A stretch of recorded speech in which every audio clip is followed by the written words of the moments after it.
Assalamualaikum warahmatullahi wabarakatuh. Halo semuanya, perkenalkan nama saya Riani Dewi, biasa dipanggil Riri dari Universitas Indonesia. Pada kesempatan kali ini saya akan membawakan materi PPKN mengenai pokok kaidah fundamental. Sebelum kita memahami makna tata urutan peraturan perundang-undangan, kita harus memahami terlebih dahulu apa pengertian dari peraturan perundang-undangan. Pengertian peraturan perundang-undangan terdapat dalam Undang-Undang Nomor 12 Tahun 2011 tentang pembentukan peraturan perundang-undangan, yaitu peraturan perundang-undangan adalah peraturan-peraturan tertulis yang ditetapkan oleh lembaga negara atau pejabat yang berwenang dan dilakukan melalui prosedur sesuai ketentuan yang berlaku. Jadi, peraturan perundang-undangan tidak dapat ditetapkan secara sewenang-wenang, melainkan harus sesuai dengan prosedur yang benar. Selanjutnya, tata urutan peraturan perundang-undangan. Bagaimana hierarki atau tata peraturan perundang-undangan yang berlaku saat ini? Berdasarkan Undang-Undang Nomor 12 Tahun 2011, hierarki atau tata urutan peraturan perundang-undangan sebagaimana yang tercermin dalam gambar tersebut terdiri atas yang pertama ada Undang-Undang Dasar Negara Republik Indonesia tahun 1945. Yang kedua ada Ketetapan Majelis Permusyawaratan Rakyat atau MPR. Yang ketiga ada Undang-Undang atau Peraturan Pemerintah Pengganti Undang-Undang atau Perpu. Yang keempat ada Peraturan Pemerintah. Yang kelima ada Peraturan Presiden. Yang keenam Peraturan Daerah Provinsi. Dan yang ketujuh adalah Peraturan Daerah Kabupaten atau Kota. Boleh nggak sih hierarki atau tata urutan tersebut dibolak-balik? Jawabannya tidak boleh, karena tata urutan peraturan perundang-undangan tersebut mengandung makna perjenjangan, yaitu bahwa setiap jenis peraturan perundang-undangan yang lebih rendah itu tidak boleh bertentangan dengan peraturan perundang-undangan yang lebih tinggi atau peraturan di atasnya. Contohnya, peraturan daerah kabupaten atau kota itu tidak boleh bertentangan dengan peraturan daerah provinsi. Demikian juga peraturan daerah provinsi itu tidak boleh bertentangan dengan peraturan presiden, dan seterusnya. Bagaimana jika suatu undang-undang diduga bertentangan dengan UUD Negara RI tahun 1945? Jika suatu undang-undang diduga tidak sesuai dengan UUD tahun 1945, maka dapat dilakukan pengujian atau judicial review oleh Mahkamah Konstitusi. Tetapi, jika peraturan yang diduga bertentangan adalah peraturan perundang-undangan di bawah undang-undang, seperti peraturan pemerintah, peraturan presiden, peraturan menteri, peraturan daerah, maka pengujian itu dilakukan oleh Mahkamah Agung. Selanjutnya kita akan membahas tentang siapa lembaga atau pejabat negara yang membentuk peraturan perundang-undangan tersebut. Yang pertama itu ada UUD Negara Republik Indonesia tahun 1945. Untuk pertama kali, hukum dasar tertulis yaitu UUD 1945 yang ditetapkan oleh PPKI dalam sidangnya tanggal 18 Agustus 1945. Dalam pasal 3 ayat 1, UUD 1945 menyatakan bahwa Majelis Permusyawaratan Rakyat berwenang mengubah dan menetapkan undang-undang dasar. Jadi, lembaga negara yang berwenang mengubah dan menetapkan undang-undang dasar adalah MPR.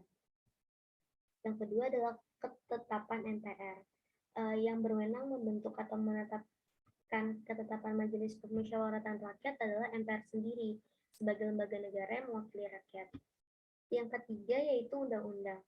Undang-undang adalah peraturan perundang-undangan yang dibentuk oleh Dewan Perwakilan Rakyat dengan persetujuan Presiden. Jadi, pembentukan undang-undang merupakan wewenang DPR dan Presiden secara bersama-sama. Yang keempat ada peraturan pemerintah pengganti undang-undang atau Perpu. Peraturan pemerintah pengganti undang-undang adalah peraturan perundang-undangan yang ditetapkan oleh Presiden.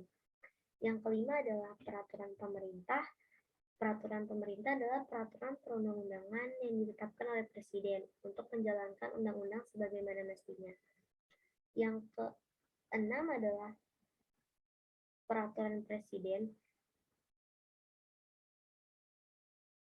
Peraturan Presiden adalah peraturan perundang-undangan yang ditetapkan oleh Presiden untuk menjalankan perintah peraturan perundang-undangannya yang lebih tinggi atau dalam menyelenggarakan kekuasaan pemerintah. Yang ketujuh adalah peraturan daerah provinsi atau perda provinsi. Peraturan daerah provinsi adalah peraturan perundang-undangan yang dibentuk oleh Dewan Perwakilan Rakyat Daerah atau DPRD provinsi dengan persetujuan bersama gubernur. Yang kedelapan ada peraturan daerah kabupaten atau kota. Peraturan daerah kabupaten atau kota adalah peraturan perundang-undangan yang dibentuk oleh DPRD kabupaten atau kota dengan persetujuan bersama bupati atau wali kota.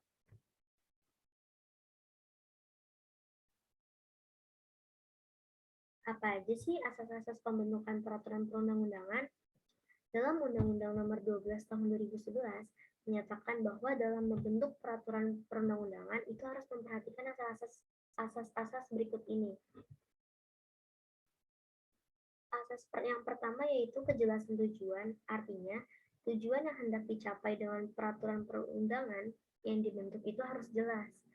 Asas yang kedua yaitu kelembagaan atau pejabat pembentuk yang tepat. Artinya, setiap jenis peraturan perundang-undangan harus dibuat oleh lembaga atau pejabat yang berwenang. Jika tidak, maka dapat batal demi hukum. Asas yang ketiga yaitu kesesuaian antara jenis, hierarki, dan materi muatan. Artinya, materi muatan peraturan perundang-undangan itu harus benar-benar diperhatikan sesuai dengan jenis dan jenjangnya. Asas yang keempat itu dapat dilaksanakan. Artinya, setiap peraturan perundang-undangan itu harus dapat dilaksanakan. Asas yang kelima yaitu kedayagunaan dan kehasilgunaan. Artinya, setiap peraturan perundang-undangan yang dibentuk karena memang benar-benar dibutuhkan dan bermanfaat dalam mengatur kehidupan bermasyarakat, berbangsa, dan bernegara. Asas yang keenam itu adalah kejelasan rumusan. Artinya, setiap perundang-undangan harus jelas dan mudah dimengerti, baik sistematika maupun bahasa hukumnya.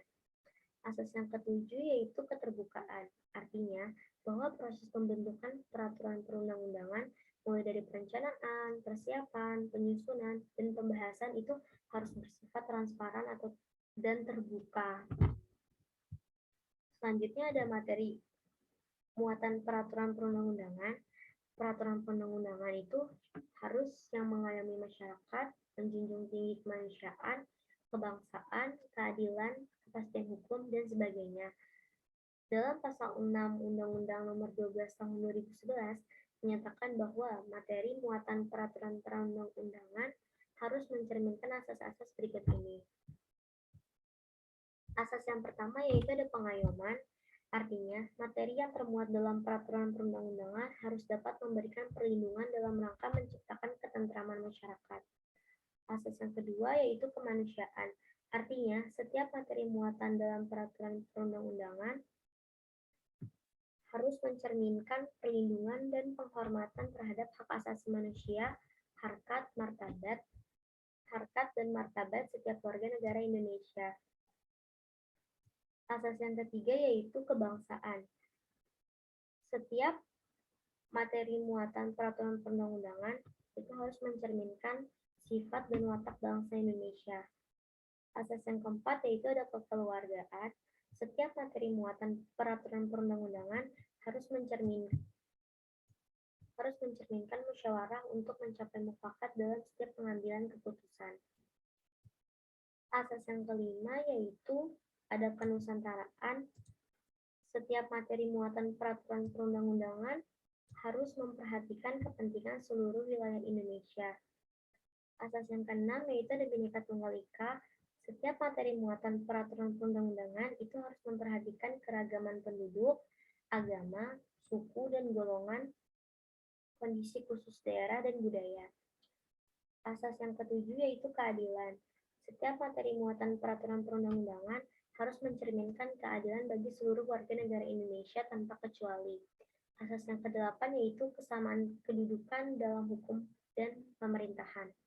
Setiap materi muatan peraturan perundang-undangan itu tidak boleh berisi hal-hal yang bersifat membedakan latar belakang, antara lain agama, suku, ras, golongan, gender, atau status sosial.